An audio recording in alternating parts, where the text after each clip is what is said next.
it is Rue. In today's video, we actually are going to do a little bit of a twist because I have a special guest right here with me. That's right, guest bartender. Greg. I actually made an old-fashioned before, but this time we're going to do a little bit of an old-fashioned twist. That's right. All right, so are you guys ready to make this drink with us?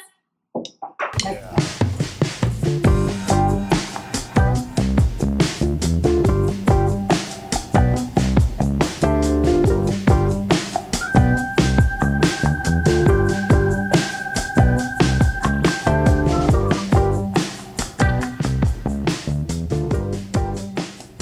The sugar cube, splash our bitters, right? We do the bitters, 1, 2, 3, 4, right? Maybe a little extra if you want. We are doing a teaspoon or a bartender spoon, if you will, of the maraschino.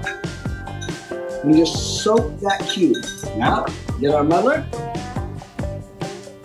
muddle it into a fluid, right? Just get it there, half a slice of orange, muddle it, get a little juice going there. Now you want to take that out.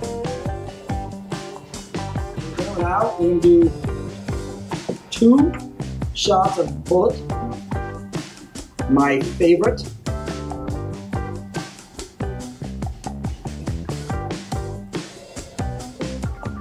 I actually like to. Awesome. A little ice. You want to do about 15 to 30 seconds. We don't have any slow-moving cubes today. We're just gonna. There you go. We want to pop that maraschino, right? Yes. Little final flavor. Oh, awesome. From Ruu Cocktails, we're out. If you want to learn how to make more cocktail drinks from home, subscribe and hit that bell button so you don't miss an episode. Comment below if there's a drink you would like to see next.